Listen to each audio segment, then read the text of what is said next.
come here to address you about the housing bill that is before the House at the stage of the whole House committee. And we want to tell you that our members, the members of the Azimio coalition, many of them have filed amendments.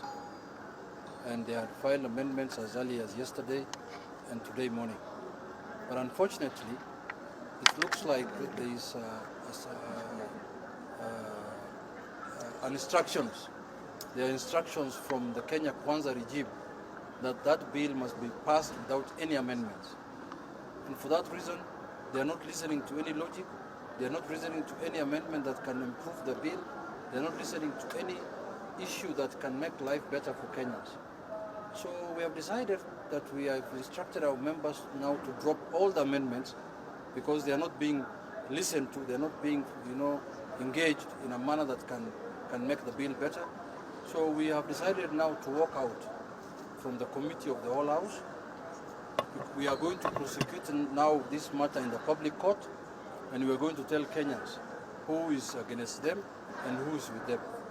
Because what is contained in that bill is going to make the lives of Kenyans miserable. And this is not what Kenya Kwanza people promised Kenyans during the campaigns.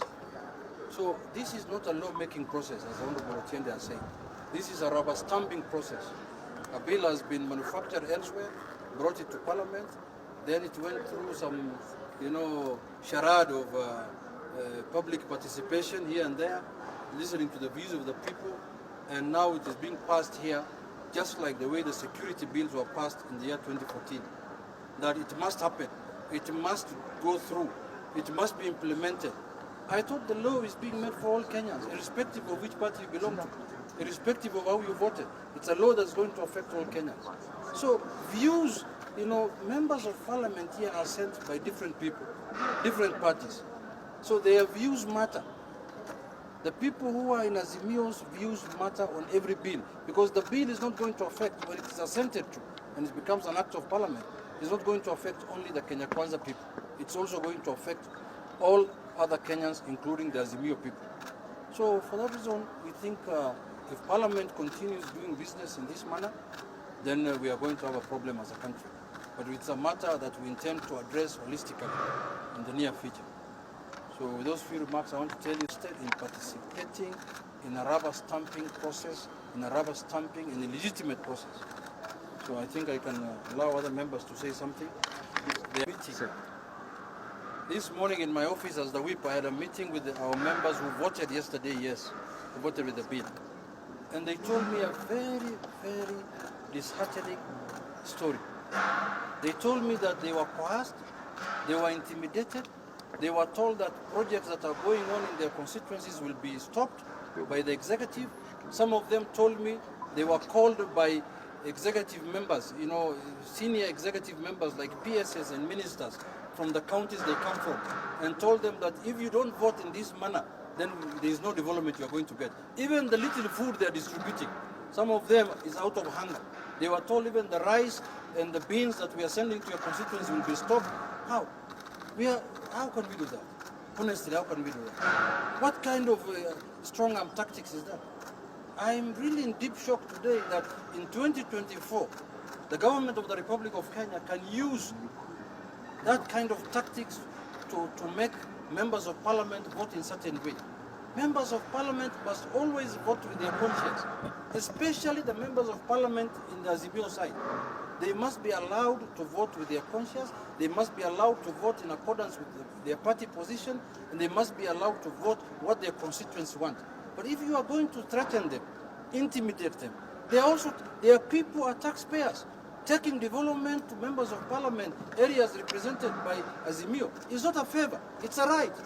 Their constituents, their people also pay taxes, just like the constituents, members of Kenya Kwanza pay taxes.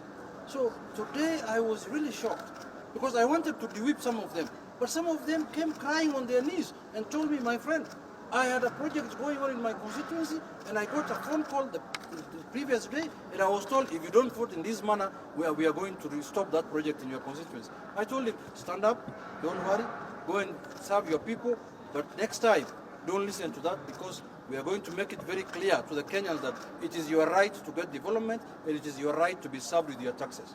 Let me explain our complaint, and then as the Ruto has explained. Our first complaint is rushing the bill. You realize that this is only the third bill, the third day since the bill was introduced. It was introduced last week on Thursday, which is the last day of sitting. Yesterday was Tuesday, and today is Wednesday. The idea of having a bill that is as important as it is, fast-tracked within 3 days, is a matter of national concern. And for those of you who will watch, you will see that all of us members here who were present yesterday during the second reading were denied the opportunity. I was the only one allowed by the Speaker to speak because I had made a special intervention, so that the voices of all of us who are here, the voices of their constituents, has not been heard. The second problem with the bill is that it's coming at a time that there was a court case that had declared the previous provisions within the Public Finance Act unconstitutional. There are two bases for that. One is the need to examine whether national government can involve itself in executing housing projects. And yet, under the Constitution, it is clearly one for the counties. National government is only allowed to give the policy. The second bit about that is the discrimination aspect of it, that those who are employed are made to pay an amount in a very clear formula. Yet those who are unemployed, there's no similarity in terms of clarity. Those two issues have not been addressed. We had thought that they would be addressed first before you come to conceiving what the bill looks like. Thirdly, it's in terms of the bill itself. As conceived, it is totally unclear on everything. It is unclear on who's to benefit, yes. It is unclear on whether it is meant for ownership or renting. It is unclear on whether it's just for Kenyans or non-Kenyans can benefit. It's unclear on whether any of us can own 1,000 units to the detriment of others. It's unclear on so many things. So we had thought that again we will have a sit down and agree on clarity in terms of what we want. That has not been done. Now lastly, we had thought that even if they are to overlook all those things, there are certain technical things in which you can usually improve a bill, including, and as you know, they are seeking to tax the gross income, not net, gross. And we had thought that some of these things are almost commonsensical, that you can at least agree to disagree in principle, but you can tidy up the bill. So in good faith, we had proposed, as explained by Honorable Junet, a number of amendments. But it has become clear to us that the instructions that have come is to reject everything that comes by way of proposed amendment from our side. And that brings us to our last complaint. To have an august house, a parliament that receives instructions from the executive, and once it receives those instructions, it cannot execute its mandate under the Constitution, is to have a failed parliament. And therefore, the process that is going on is purely robotic, it is meaningless, it is prejudged, it was agreed in Naivasha. And that's why we've seen no purpose in continuing to legitimize it.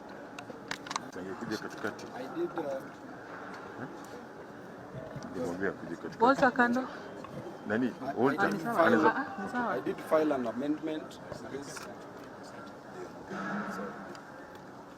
Thank you. I did file an amendment to this housing levy bill that the Speaker has since denied its admissibility, and that is one of the reasons why we've decided to walk out. Number two, as we say, housing is not an issue of concern to Kenyans. Kenyans have serious things ranging from unemployment, high cost of living, to high cost of education that should be discussed on the floor of the Parliament. Housing is a private good that should be left to Kenyans to decide on their own by providing jobs and letting them build their own houses. The government's role is to create an enabling environment so that Kenyans can build houses for themselves. The sole responsibility of the government is to work on the public goods, not private goods. Public goods like roads and merit goods like education, and also facilitating the consumption of health and education.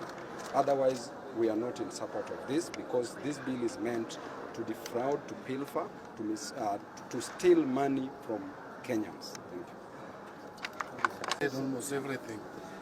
But let me just put it this way, that what Kenyans are witnessing and staring at is, what Kenyans are witnessing and staring at is dictatorship by William Ruto. I've said this before and I want to repeat it. This is the real Ruto. The Ruto we have seen for the past 12 or so months is a fake one. This is the Ruto, a dictator, one who does not care so long as his interest is served. This housing levy is serving no other person's interest but Ruto's interest. He is determined to push it, whether Kenyans like it or not, whether you are crying, he does not care. This bill is not good for Kenyans, and they know it. It's not that the executive does not know, but they still insist in pushing it, whether we make noise or not. Now, my final comment would be, I want to thank the leadership of Azimio. There was no reason why we should participate at all in the committee of the whole house, because this is already determined. So walking out is the right thing to do. Let us meet elsewhere. First, maybe courts. Two, I think Kenyans may go back to where we came from.